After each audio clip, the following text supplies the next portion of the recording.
Bismillahirrahmanirrahim. Assalamualaikum warahmatullahi wabarakatuh. Bertemu kembali dengan saya Zaki di kelas teori media, dan ini adalah perjumpaan ketujuh atau terakhir sebelum ujian tengah semester kita. Dan secara khusus juga, ini adalah perjumpaan atau sesi terakhir pada blok metode kedua ini, atau yang kita sebut dengan blok rumpun teori-teori media logik atau berbasis logika media, yang pada sesi sebelumnya, dua sesi sebelumnya maksud saya, sudah ada, yaitu tentang teori mediation atau mediasi, kemudian juga ada teori mediatization atau mediatisasi, dan kali ini yang ketiga saya akan sampaikan satu lagi, salah satu teori kontemporer dalam kajian media pada rumpun mediologik ini yang bisa dinamai atau kerap disebut platform society. Sengaja saya pertahankan bentuk aslinya karena kalau diterjemahkan mentah-mentah ke dalam bahasa Indonesia, dia hanya akan menjadi masyarakat platform atau masyarakat wadah atau begitu. Tampaknya tidak cukup menjelaskan ya atas pandangan teoritiknya sendiri. Nah, jadi dalam seluruh paparan ini saya akan menggunakan istilah dalam bentuk aslinya the platform society, karena begitu pula lah cara pengusul dan pengusung teori ini menyampaikannya. Ini juga relatif sangat baru sejak tahun 2018 diutarakan oleh pemikirnya. Jadi ketimbang saya nanti aliterasi dalam istilah yang gagasannya pun masih berkembang, jadi lebih baik kita pertahankan. Tapi yang lebih penting dalam proses ini adalah Anda memahami pokok-pokok premis pandangan teoritiknya dan juga aplikasinya dalam cara kita memandang media. Itu esensi dari pemaparan kali ini. Baik, tapi sebelumnya, sebelum kita masuk ke premis-premis abstraknya, saya kebetulan ini saat menyusun ini ada flash news ya. Flash news dari fenomena global. Anda juga mungkin sudah membaca di berita atau di penjelasan manapun, atau bahkan sekarang hadir di newsfeed media sosial Anda masing-masing, tentang pengumuman resmi pemilik grup Facebook, Mark Zuckerberg, yang akan mengganti nama holding company-nya. Anda tahu juga kan, grup Facebook dia memiliki banyak anak perusahaan dan juga brand, baik brand media maupun brand layanan-layanan digital lainnya ya. Dia juga sekarang pemilik brand-brand utama seperti Facebook itu sendiri, kemudian WhatsApp, Instagram, jadi 3 media sosial besar dunia itu adalah di bawah satu payung Facebook, dan juga beberapa tidak hanya brand medianya, tapi juga layanan-layanan digital yang lainnya.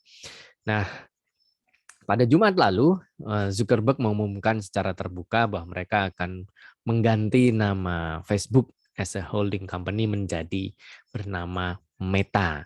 Saya tidak akan menjelaskan tentang apa dan bagaimana tentang perubahan ini. Saya cuma meminjam, kebetulan ini sangat pas sekali untuk menjelaskan fenomena dari cara pandang teoritik platform society. Tapi ini salah satu artikel yang dimuat The Guardian dan ditulis juga di banyak media yang lain. Anda bisa lihat di tautan itu, atau Anda bisa googling saja judulnya Facebook and Meta begitu. Akan ada banyak artikel dan cara pandang banyak penulis opini atau penulis kolom dan juga jurnalis juga menarik. Termasuk kompetitor-kompetitor media selain Facebook, baik yang arus utama maupun yang alternatif. Mereka memandang skeptis, bahkan juga kritis, dan kalau di judul artikel The Guardian ini mocking Meta, mengolok-olok Meta sebagai cara Facebook dalam hal ini tentu saja tidak bisa dipisahkan dari Mark Zuckerberg-nya, yaitu untuk cuci tangan dari tanggung jawab sosial mereka sebagai salah satu platform media yang kerap menjadi ruang berbagai kemunculan masalah sosial belakangan ini. Nah, ini juga jadi tanda tanya saya taruh di sini, apakah benar? Karena bisa juga perubahan penamaan ini memang ya seperti semacam rebranding kalau di dunia corporate atau industri branding ya, atau brand. Tapi bisa juga dia dianggap sebagai marketing gimmick untuk menaikkan kemapanan mereka sebagai salah satu tech company. Bisa juga kegalauan teknologi, terutama pasca krisis dan juga skandal Cambridge Analytica di tahun 2016 silam yang menggegerkan dunia karena ternyata Facebook menjadi salah satu platform yang kemudian turut terlibat dalam tidak secara langsung tapi menyediakan ruang atau platform bagaimana kemudian kebencian, polarisasi pandangan politik sampai kemudian menciptakan cara pandang orang dan cara orang berbuat dalam pemilihan presiden, dimulai dari pemilihan presiden di Amerika Serikat tahun 2016 yang memenangkan Donald Trump, hingga kemudian platform ini juga dijadikan ruang serupa di pemilu-pemilu negara lainnya, dan akhirnya memenangkan calon-calon dari kubu yang dianggap konservatif, right wing, atau berangkat dari bukan pandangan-pandangan demokratis begitu. Nah, waktu itu kan Facebook dapat sorotan yang luar biasa, dan di depan Kongres Amerika Serikat pun Zuckerberg berdalih dan mereka mengatakan dengan tegas, dia terutama, bahwa Facebook menurut dia, saya mengutip, bukan media, jadi tidak bisa diberi tanggung jawab sosial. Tapi 4-5 tahun kemudian terbukti banyak orang mengulas bahwa ya, buat kita yang mengkaji media agak aneh pernyataan Zuckerberg waktu itu di depan Kongres Amerika tahun 2017-18,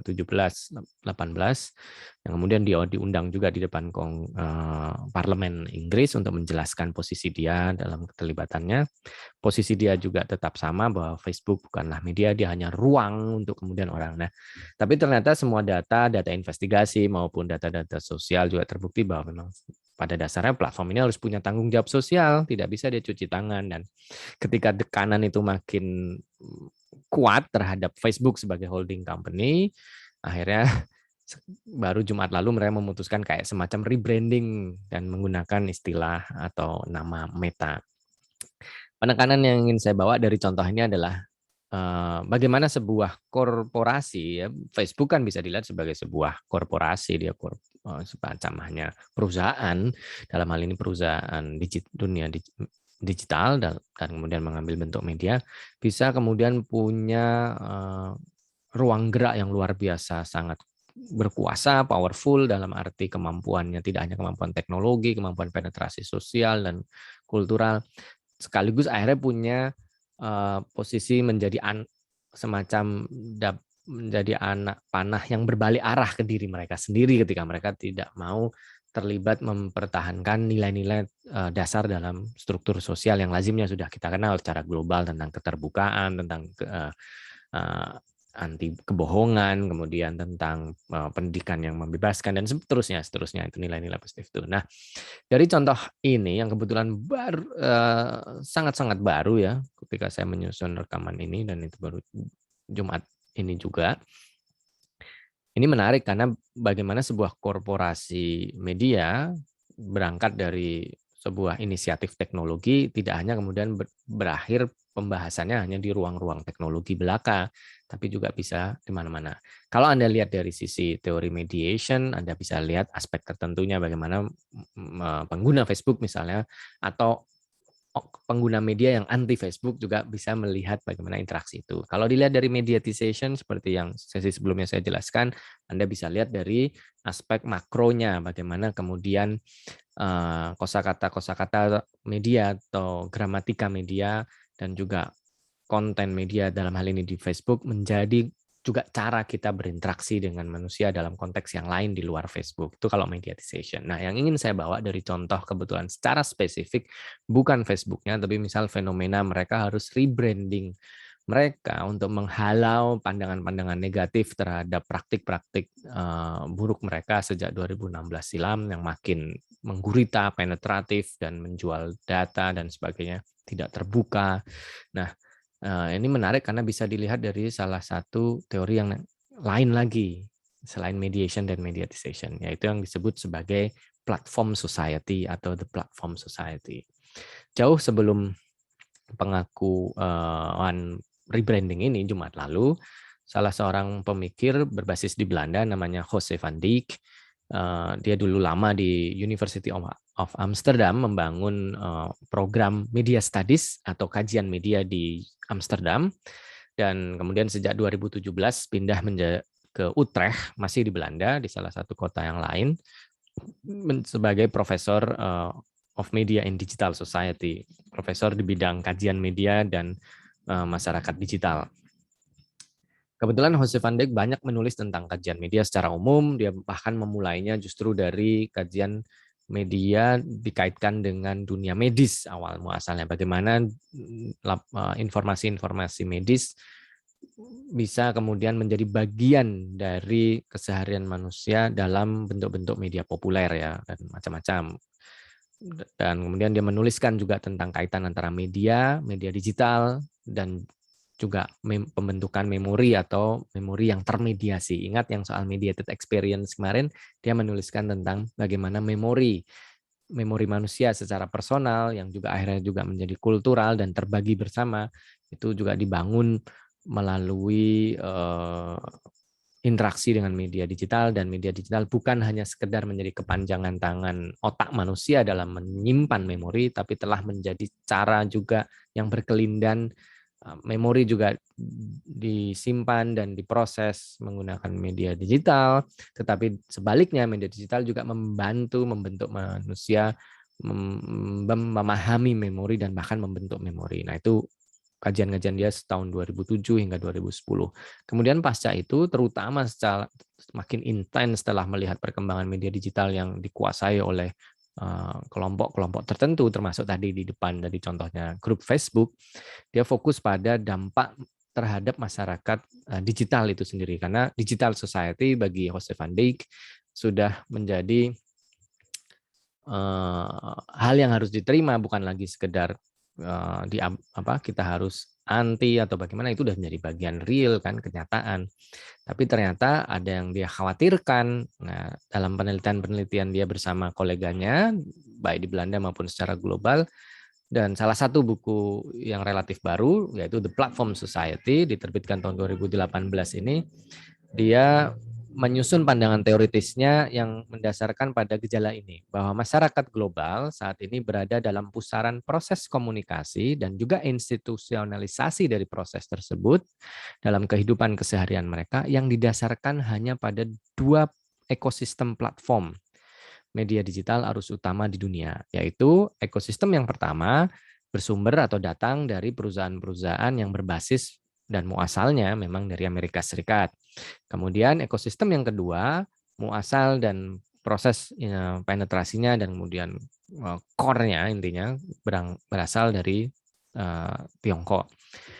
Kalau dilabeli dan memang bisa disebut menurut Jose van Dijk, ini saya kutipkan dari salah satu ceramah dia yang relatif baru tahun 2021 ini juga, 4 Maret waktu itu.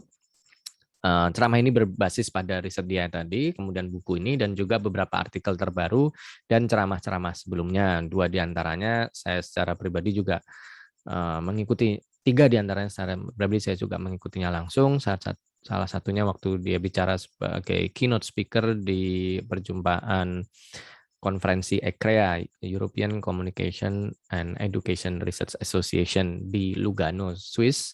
Kemudian setahun sebelumnya dia juga datang ke Lund, Swedia, dan selain mengikuti ceramahnya pada topik yang sama juga ini, saya juga sempat berbincang dan dalam suasana informal untuk ya mencari tahu cara pandang dia. Jadi dalam uraian kali ini saya akan mengkombinasikan antara gagasan yang ada di dalam bukunya, terutama The Platform Society ini, dan dari mana gagasan itu tumbuh, yaitu dari perjalanan panjang dia, kemudian dari beberapa seminar yang saya ikuti secara langsung, dan juga perjumpaan-perjumpaan 2 kali interaksi informal dan pasca seminar tersebut, dan kemudian berbincang, mendengarkan, dan menyimak. Biasanya kan kalau ada dulu jauh sebelum pandemi, ketika pasca ceramah biasanya orang akan datang dan ngobrol-ngobrol waktu coffee break atau sebagainya. Nah, pandangan-pandangan dia saya kombinasi untuk menjadi gagasan-gagasan inti yang membuat kita bisa sama memahami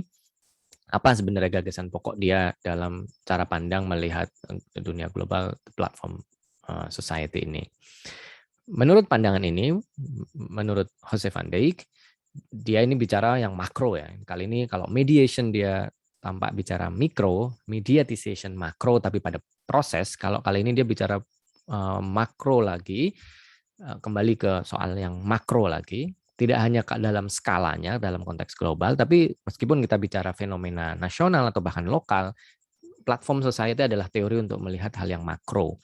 Bagaimana terutama berangkat dari sisi ekologi media. Tidak hanya teknologinya, tapi ekologi, keterikatan dan keterkaitan dunia media atau the nature of media dan juga the ecosystem of media.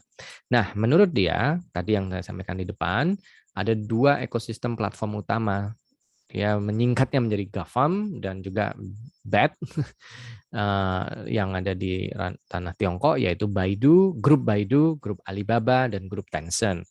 Kemudian yang berbasis di Amerika Serikat ada grup Google atau perusahaan induknya bernama Alphabet, grup Amazon, grup Facebook, atau yang sekarang berubah atau diusulkan berubah dan diumumkan berubah oleh Zuckerberg menjadi Meta, grup Meta, kemudian grup Apple, dan grup Microsoft.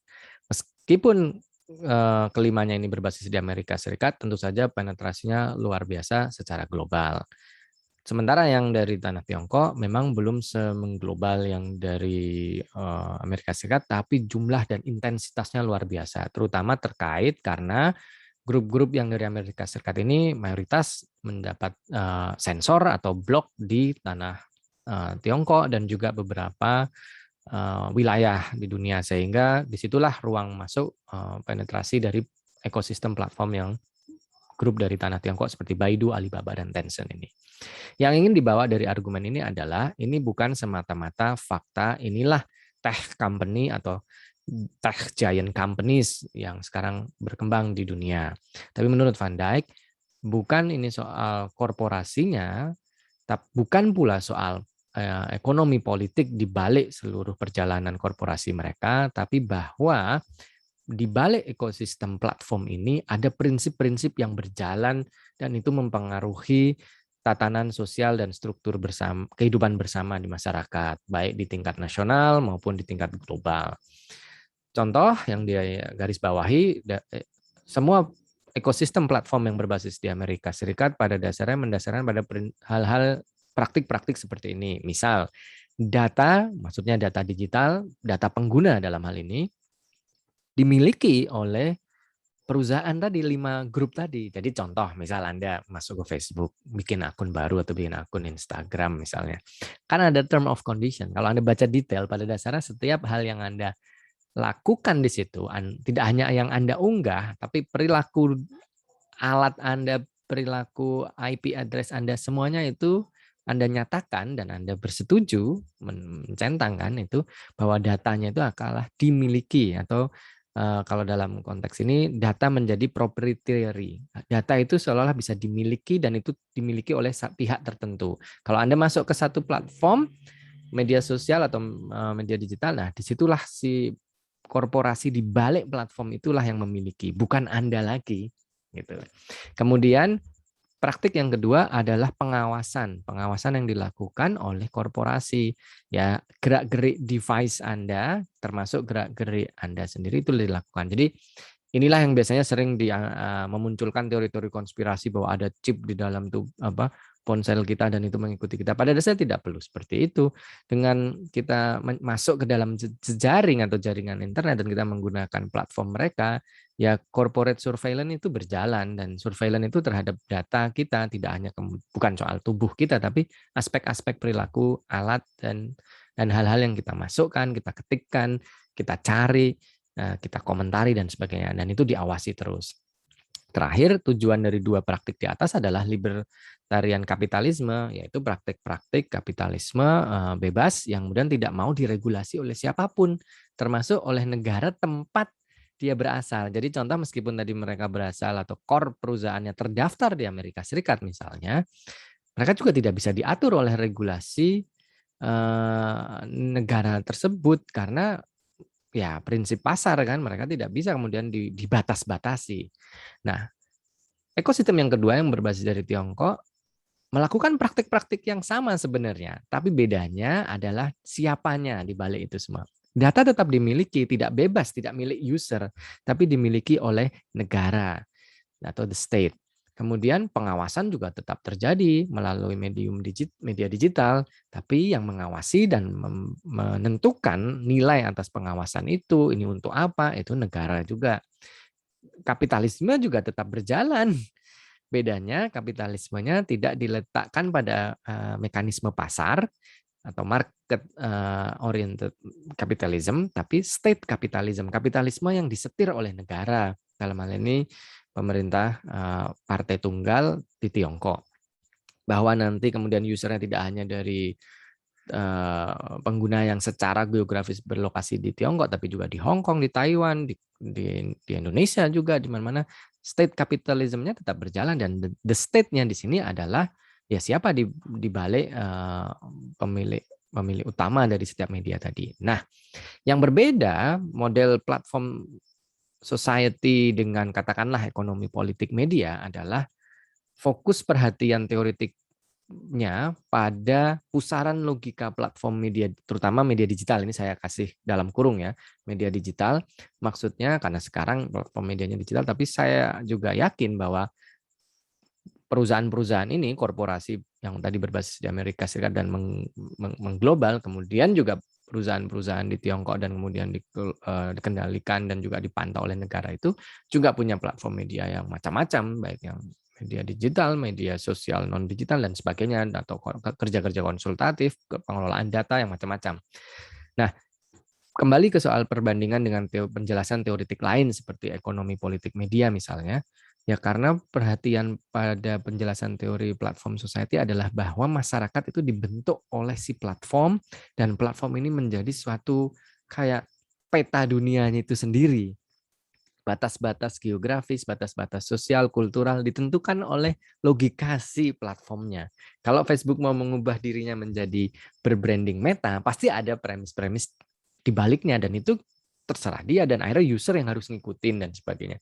Begitu juga yang terjadi dari platform di tanah Tiongkok. Nah, cara Jose Van Dijk memaparkan ini pada konteksnya adalah waktu itu dan juga hingga hari ini karena kehati-hatian dia dan kekhawatiran dia pada tatanan sosial dan kultural yang sudah terbentuk terutama di Eropa setelah Renaissance ya, setelah abad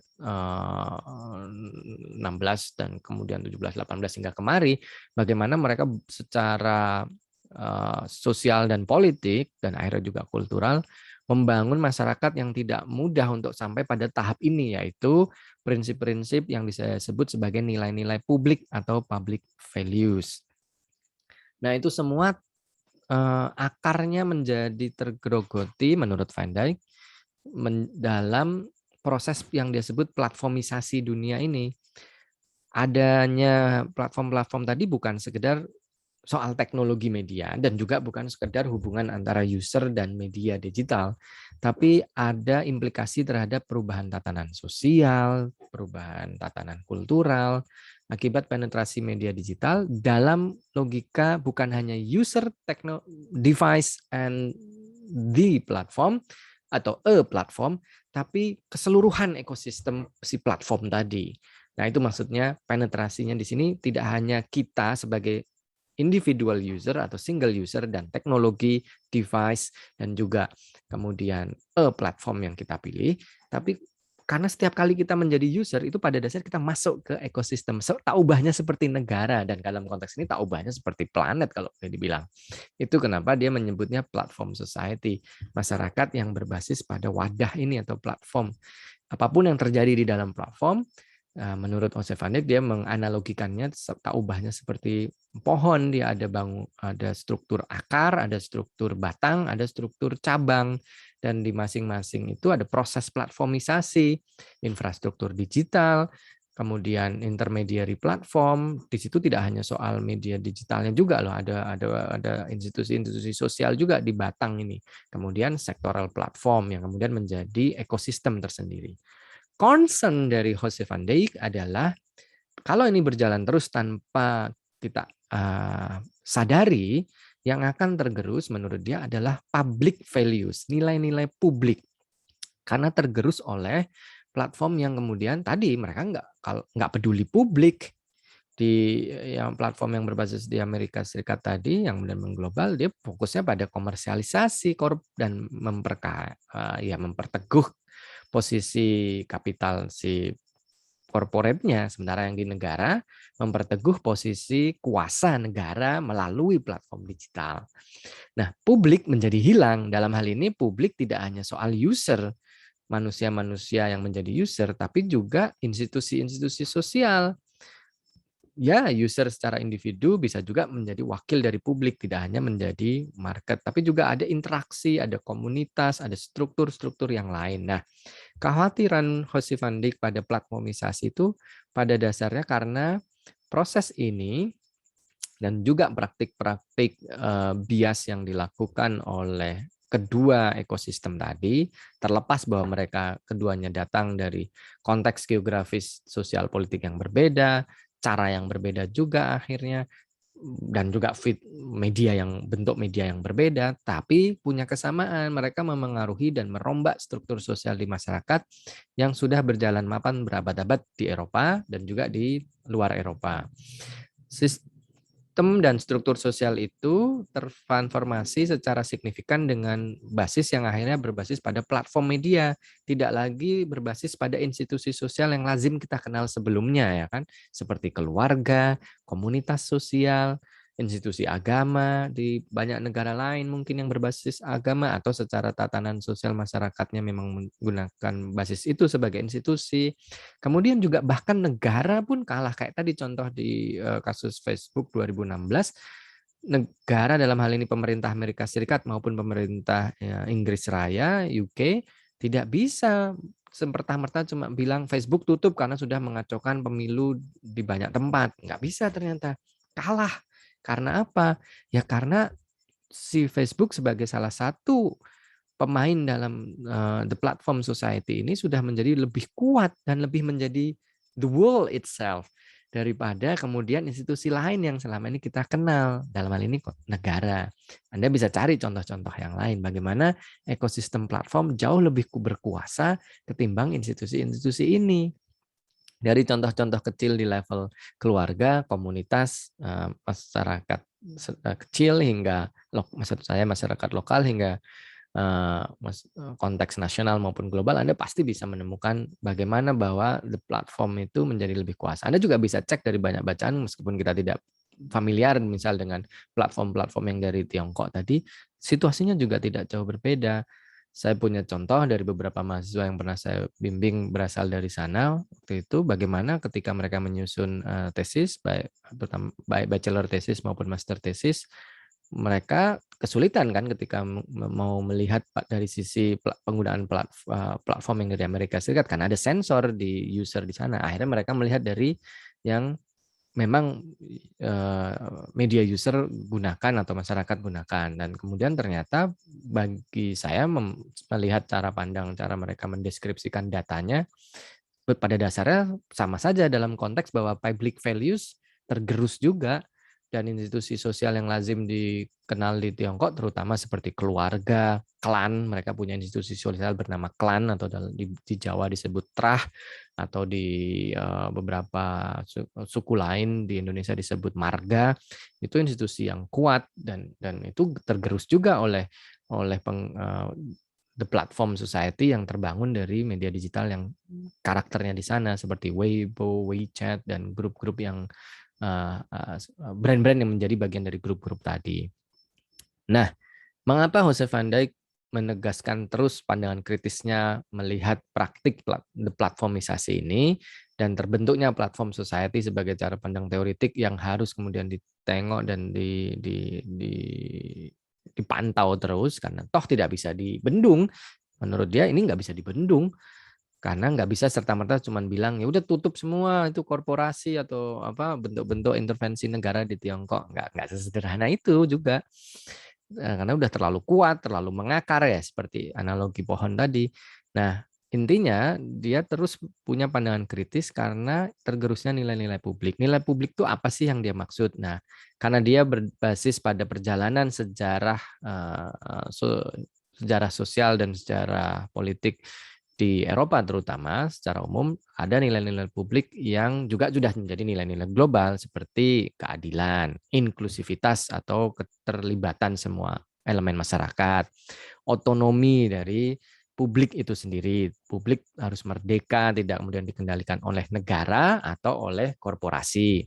Itu maksudnya otonomi. Akuntabilitas, bahwa siapapun yang berbuat atas nama orang lain harus mempertanggungjawabkan. Kalau kita pakai dana publik ya kita harus mempertanggungjawabkan kan. Kalau supaya tidak korup. Kalau kita mengelola informasi dari publik, kita juga harus terbuka. Nah, akuntabilitas biasanya terhubung juga dengan nilai lain, yaitu keterbukaan dan juga menjadi bagian dari kontrol demokrasi. Nilai lain ada soal kesetaraan atau egalitarian, kepercayaan publik terhadap otoritas, dan juga sebaliknya kepercayaan otoritas terhadap publik itu sudah terbangun puluhan tahun, bahkan di beberapa negara ratusan tahun. Terakhir juga nilai-nilai mengenai perlindungan terhadap privasi, akurasi, transparansi, dan juga keamanan data pengguna.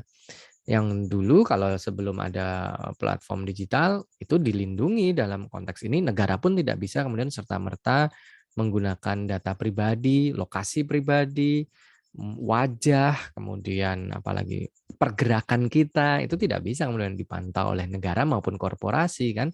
Tapi sekarang dengan platform digital ini menurut Van Dijk secara teknologi memungkinkan itu dan itu dijalankan oleh dua ekosistem platform tadi. Nah, ini yang diwaspadai betul oleh Jose Van Dijk karena nilai-nilai ini mulai makin hilang dan makin tidak lagi menjadi dianggap penting dalam the new world ini yang berbasis pada ekosistem platform. Padahal nilai-nilai itu tidak kemudian dibuat serta-merta dalam sehari dua hari, seminggu dua hari, 2 minggu. Tidak juga hanya setahun 2 tahun, itu proses panjang, proses sosial, politik juga puluhan tahun melewati perang dunia. Kedua bahkan ada di beberapa tempat sampai ratusan tahun, misal soal egalitarian, kesetaraan misal itu. Jadi itu yang dikhawatirkan oleh Van Dijk. Nah, mengapa dia mengkhawatirkan itu? Kenapa sih platformisasi ini kan menurut kita apalagi yang belajar teknologi misal, ya ini kan turunan dari memang perkembangan teknologi, sah-sah aja dong, kenapa kita harus nyinyir sih, kenapa kita harus skeptis. Nah, menurut dia ada 3 hal pokok yang bahaya dan harus dipantau terus, karena ini karakter utama dari gejala platformisasi. Yang pertama, dia menyebutnya vertical integration, bahwa segala sesuatunya itu terintegrasi, iya. Itu bagus kan dalam hal integrasi data, integrasi media, integrasi informasi. Ya kayak misalnya Anda mau buka ponsel, Anda bisa lihat berita, Anda bisa lihat kabar teman, Anda bisa lihat permainan dalam satu platform misalnya. Nah, itu integrasi. Namun menurut Jose Van Dijk, integrasinya itu vertikal, hanya kembali ke kepentingan dan manfaat bagi ya kalau di konteks yang ekosistem berbasis di Amerika, corporate-nya atau perusahaan medianya. Kalau yang tadi di platform berbasis di Tiongkok hanya kembali ke vertikal kepada negara, kepentingan dan kepentingan negara. Nah, itu harusnya integration itu difusif, tersebar. Jadi publik juga bisa dapat manfaat dari integrasi segala hal itu, integrasi data, integrasi informasi, integrasi akses ya kan. Tapi yang faktanya kan tidak, semuanya vertikal sesuai kepentingan masing-masing ekosistem tadi. Kedua, terjadi infrastrukturalisasi bahwa segala sesuatu proses pertumbuhannya adalah infrastrukturnya. Dalam hal ini baik infrastruktur teknologi, infrastruktur jejaring, infrastruktur atas data. Bukan lagi pada kemanfaatan bagi user atau publik. Kalau istilahnya Van Dijk, dia lebih senang pakai istilah publik masyarakatnya. Karena tidak hanya dia menjadi user atau media user, tapi publiknya. Yang terakhir, dan ini yang paling sering diulas, tidak hanya oleh pengkaji media, tapi juga pengkaji ilmu-ilmu sosial dan kultural lain, yaitu praktik monetisasi data. Bahwa data itu bisa ternyata punya nilai ekonomi dan juga nilai untuk diuangkan. Ya dalam konteks kreatif mungkin kita jadi bisa menjadi konten kreator, punya manfaat, oke gitu, individual achievement dan juga individual akses karena adanya platform. Tapi yang tidak lupa ujung-ujungnya bahwa monetisasi data itu kembali ke nomor satu, vertikal, tidak hanya ke user atau publik secara luas. Justru tidak ada ke publik di sini, publik hilang. Bahkan publik tidak dianggap menjadi entitas penting lagi. Yang ada adalah media user yang kemudian memberi manfaat ekonomi melalui kemungkinan-kemungkinan bahwa data itu diuangkan atau monetisasi dalam praktek-praktek yang kecil hingga kemudian praktek-praktek yang kompleks seperti platform-platform tadi. Nah, ini 3 hal yang paling bermasalah menurut Van Dijk dari platformisasi ala ekosistem platform ini. Apakah ekosistem platform itu harus dilawan secara total dan juga harus di-stop begitu saja? Menurut Mas Van Dijk tidak mungkin dan tidak perlu. Karena pada dasarnya menurut perjalanan sejarah teknologi maupun sejarah sosial, ya memang kita peradaban manusia memang menuju menuju kemungkinan-kemungkinan ini. Permasalahannya ada pada bagaimana kemungkinan-kemungkinan itu dipakai, dan sementara ini dua ekosistem tadi hanya melihat pada nilai kepentingan negara dalam konteks yang di Tiongkok maupun korporasi dalam konteks yang ekosistem Amerika Serikat tadi. Sehingga mau dia di Amerika, di Tiongkok, atau bahkan di negara manapun secara global, yang akan dapat manfaat adalah interest yang tersempit ini tadi, hanya dua tadi. Nah, menurut dia, model platform society sebagai penjelasan teoretik masih bisa diabstraksikan dan kemudian menjadi bentuk-bentuk empirik yang lebih juga mempertahankan nilai-nilai publik tadi selama fokusnya ada di sana. Tentu saja skala yang masif, besar, global itu memang punya kecenderungan untuk menjauhkan platform dari nilai-nilai publik. Karena itu saran Joseph Van Dijk adalah we need to rethink the architectural design and governance of platform ecosystem. Jadi yang dia tekankan bukan menghentikan model ekosistem platform digital dalam hal ini, tapi memikirkan ulang desain-desain bagaimana si platform itu seharusnya. Bukan lagi soal integrasi vertikal, tapi integrasi yang difusif. Bukan lagi soal infrastrukturalisasi saja, tapi bagaimana contoh informasi, berita, kabar, itu bisa menjadi aspek yang juga punya makna sosial bagi publik. Atau yang ketiga, bukan melulu soal monetisasi data, tapi bagaimana data menjadi hak-hak publik. Yang dulu akses itu tertutup menjadi terbuka. Yang terbuka itu menciptakan akses pendidikan, akses pertumbuhan, akses dialog, ya kan, konflik juga bisa teratasi karena keterbukaan akses tadi, itu maksud dia. Nah, itu yang dia sebut sebagai architectural design. Aspek yang kedua, governance, yaitu pengelolaan dan juga termasuk di dalamnya regulasi dan pengawasan. Tidak kemudian dibiarkan tumbuh dengan masif seperti sekarang tanpa kemudian bisa ditembus oleh negara, oleh regulasi, oleh tata kelola sosial yang selama ini sudah dibangun. Nah, itu yang dua hal yang dia tekankan. Bahwa ekosistem platform masih bisa menjadi cara masyarakat global berinteraksi, terbentuk, dan berjalan, tapi harus kembali ke prinsip-prinsip nilai publik yang dia sederhanakan. Kalau bisa disebut dalam satu kalimat pendek, dia bilang, we want to secure, kita ingin bahwa ekosistem platform tetap hadir, tapi menyajikan atau memastikan secure, a fair, and open digital society. Masyarakat digital yang terbuka dan adil. Bagi siapa? Ya bagi semua yang terlibat di dalam ekosistem itu, termasuk publik. Apakah publik sebagai media users, apakah publik sebagai pembangun infrastrukturnya, apakah publik sebagai pembangun, ya. Contoh kalau di dunia teknologi sekarang, siapapun yang terlibat merumuskan kode-kode algoritma pengembangan media itu tidak punya suara, mereka kalah oleh si pemilik perusahaan, kan, misal itu contoh. Nah, maksud dia itu juga mulai didorong architectural design and governance-nya supaya adil juga bagi mereka yang memang secara teknologi punya andil mengkreasi itu. Begitu juga bagi user yang mungkin tidak terlibat pada pengembangan teknologinya, tapi juga ikut mengembangkan ekonominya, karena kalau nggak ada user nggak jalan kan, kalau network tidak berjalan. Nah, maksud dia a fair and open tadi itu, tidak ada yang ditutup-tutupi, tidak ada kebohongan, kalaupun ada ketidakakuratan, publik bisa mengawasi. Nah, itu yang dia ingin bawa dari pandangan teoretik The Platform Society, berangkat dari pandangan kritis terhadap lunturnya atau tergerusnya nilai-nilai publik yang akhirnya membuat dominasi dan hegemoni dua ekosistem platform dari dua kutub tadi makin ya mengakar di kehidupan kita. Nah, buat kita yang memang sebatas media user yang mungkin kerap taken for granted begitu saja, lupa bahwa di balik itu semua ada hal-hal ini.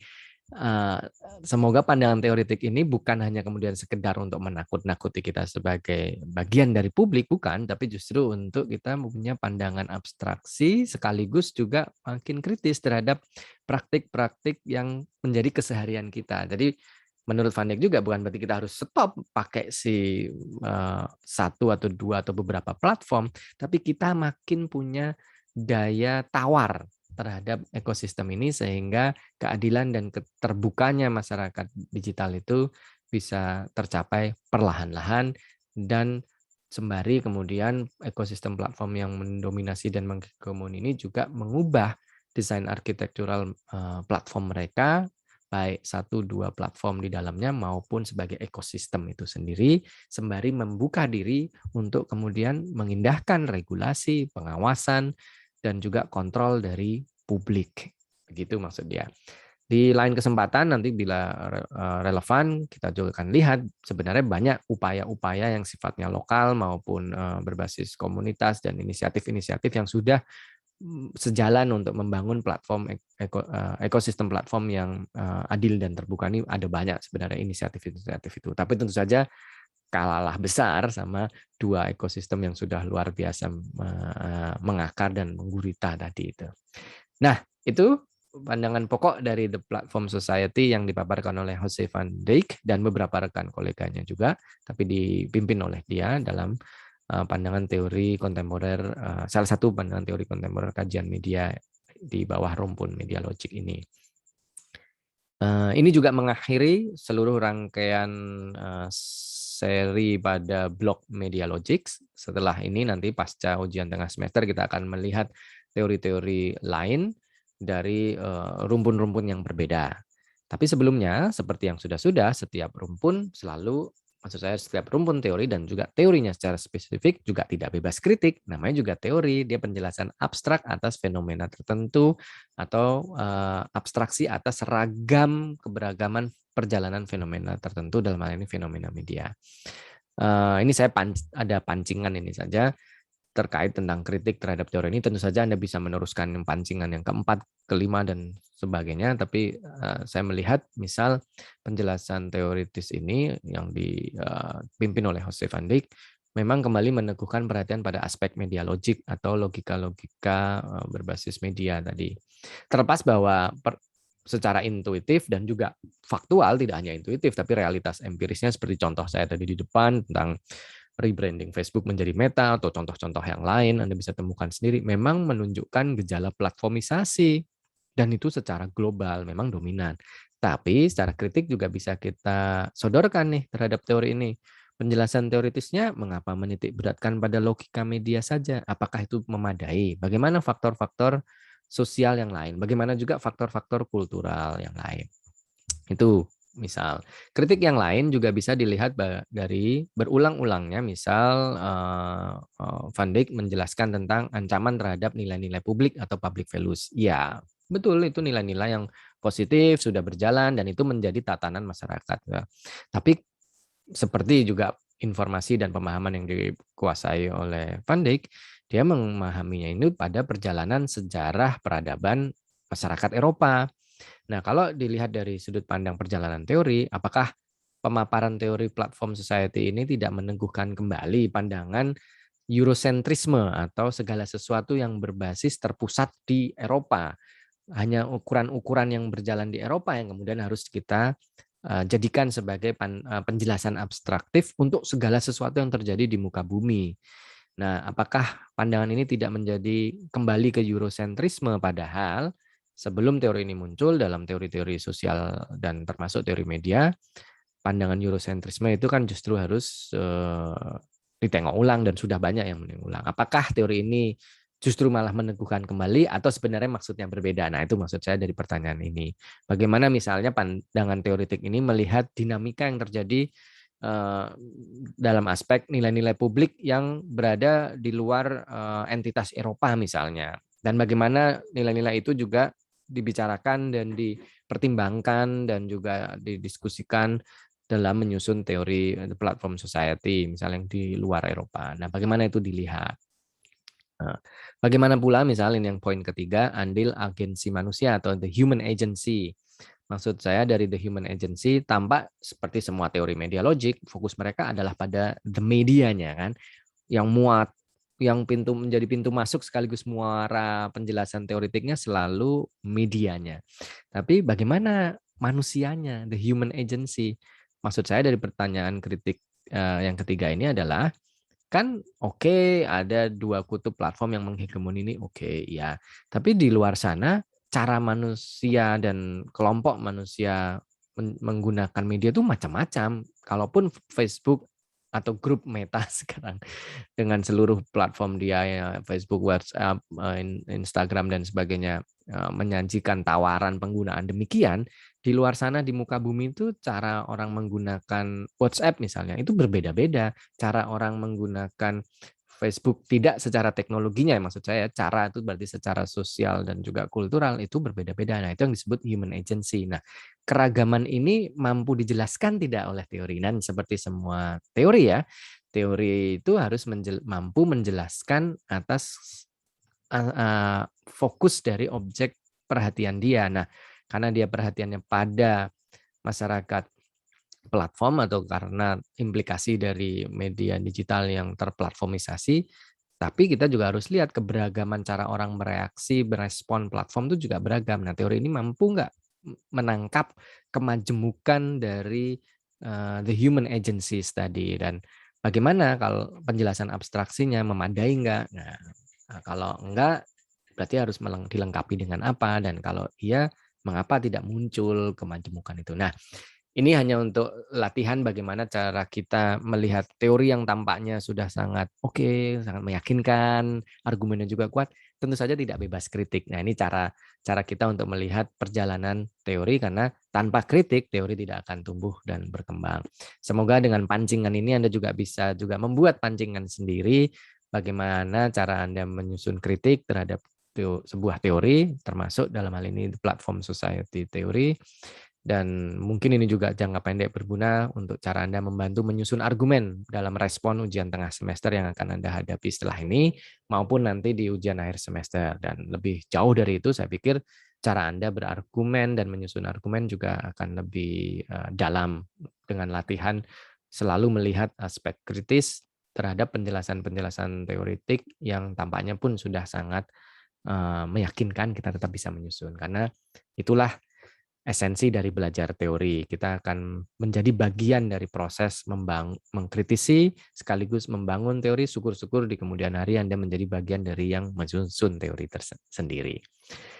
Baik, demikian untuk pemaparan tentang The Platform Society. Sekaligus juga saya nyatakan ditutup untuk rumpun teori-teori media logik. Kita akan bertemu lagi di pertemuan selanjutnya dengan rumpun-rumpun teori yang berbeda lagi, dengan premis-premis argumen yang tentu saja berbeda, dan sembari kita melihat fenomena-fenomena media yang makin beragam. Terima kasih atas perhatian Anda, semoga bermanfaat. Billahi taufiq wal hidayah. Assalamualaikum warahmatullahi wabarakatuh.